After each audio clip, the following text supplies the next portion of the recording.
Brought to you by the Every Dollar app. Start budgeting for free today. When you narrow it down to, I've got just one shot. Yeah. And if I miss that one shot on any decision that you're making, you are now rationalizing the decision because it is not a fact that you only have one shot. So if I don't get this house, I'm never going to get a house. If I don't buy this car, I'm never going to get a car. God only put one person on the entire planet for me to marry, and if I miss that one, I'm going to not be married. Bullcrap, okay? Just bad thinking skills. So anytime that you allow anxiety, the stress and strain of life, the tragedies of life, the fact you've been fighting cancer or anything else to narrow you down to one singular decision, Rachel's point, it was that you're going to make a bad decision. Yeah. And we find that a lot with people because money is a tool, in your life that you're using. And when life is hard or life feels out of control or life feels like, oh my gosh, this one thing, then you use that tool money to go and try to get the control back. And try to get that control back. Yeah. And so there is a patience to slow down. Mm-hmm. And to say, let me gather some more options, option A, B, and C. And out of that, then you can start making, okay, maybe the answer still is A for whatever your situation is, but at least you've researched and you've thought and you've taken time to look at B and C. Because man, we talk to people all the time and it was like, we're in a house and we shouldn't have bought it, but we just thought it was a really good deal. We didn't think we could find another deal like this. So we got in it and turns out it wasn't, and you get in this mindset and it's just it's really dangerous. So a couple of bad decisions are one of the primary things that steal your wealth. So decision-making principles are important. So decision-making principle number one, if you think there's only one or two things to do, you haven't spent enough time gathering up options. Options are power. Options are informative. Options cause you to really think clearly. And so, like the people that call in, they go, well, we've got mold in our house and the only other house that we can live in is $4,000 a month and we make $5,000. So do we buy a house and go bankrupt or do we stay in the moldy house and kill our children? And you have two stupid butt options, and I'm supposed to choose between these two. C, none of the above. Keep looking. You haven't figured it out yet, And so that's the kind of thing we're talking about. We get that call, actually. Mm-hmm. So that's a call that's come in more than once over the years. And so it's just because you justify the crap out of doing something you don't need to do. Well, and fear will do that too. Yes. Did you hear that in your example of mold in the house, which is very real? But also her husband in the last call, he said, what if you relapse? She said that, and there's a level of fear there. And so facts, John Deloney says, when you're facing trauma, facts are your friends. Yep. And facts are more and more and more options. And that's a plural. Number two decision-making principle. Slow down to the extent of the size of the decision. Quit spending all your calories on nothing decisions. Some people spend more time deciding which gum to purchase in the gas station than they do which car to purchase. You spent your calories on the wrong thing. The bigger the decision, the more time. And then, I can't, I'm frozen with indecision, Dentine, or Eclipse.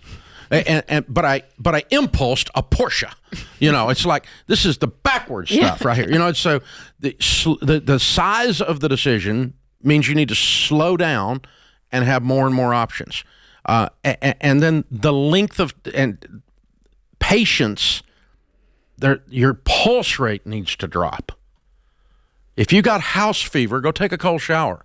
Your pulse rate needs to drop. You're about to do something stupid. Because you can just hear it. You can hear the anxiety in people's voices when they call in here with these things, and not just her. She's a sweet girl. She was nervous as part of it too. Oh no, but there's a high level of emotion. Then for circle sure. back one more thing on her call, because I really need to get this out here for her to hear and her husband to hear, but also everybody else. Okay, the option of taking your $128,000 and putting it into a spec house, building a house from the ground up on a piece of real estate and flipping it immediately, a house that's speculation, builder spec house, is one option. But let me just tell you, I grew up in the construction business. I've had my real estate license since I was 18, and I'm older than dirt. So I've been doing this stuff a long, long time. I can tell you for sure that if you have builder skills, you show up on time, you finish the project of renovation or new construction on time, and you build a budget and stick to the budget, you are an unusual animal. You are very, very marketable, because most people in the construction business can't even show up, much less finish, and their numbers are so screwed that they piss everybody off they're dealing with because they don't show up on time, they miss their numbers, and they don't finish on time. And so they never get repeat business because they make everybody mad that they're dealing with. If you'll just show up on time, you can own the world. And finish on time and hit your numbers, you can own the world. So that young man, if he can do the deal he thinks he can do renovations and make $300,000 a year. Yeah.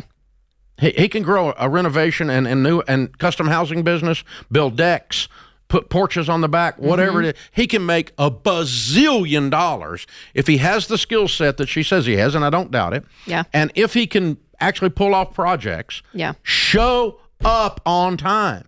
Take a bath, and finish the project on time and hit your numbers. You got no competition because nobody else in that space hardly does it. Very few do. And the ones that do end up being custom home builders for the rich.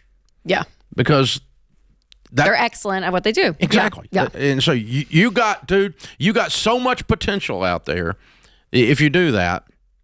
I think you could take you can take $128,000 minus $36,000 worth of credit card debt, use that to do some renovations, parlay your way into $300,000 in cash, and go do you a couple of these specs later.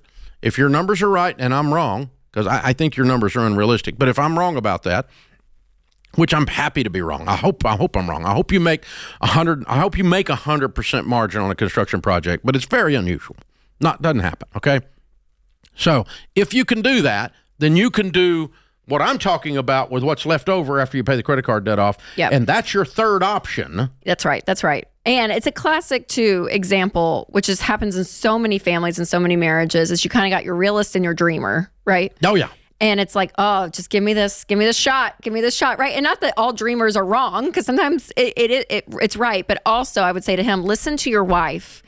The emotional space in your home, bring the peace of not owing anyone anything. Yeah. Bring the peace of having savings in the bank. Like, bring the peace, and then let's focus on everything else. And let's grow this construction business. For a wife that's been sick and kids that are like all of it. I'm like, oh, yeah, the shame idea that I spent the money our family was going to get rich on to save me from cancer, and I'm ashamed. That's ridiculous. I mean, no. Yes. No. So, no. Your family's going to be fine, even though you had cancer. Create your free every dollar budget today, the simplest way to budget for your life.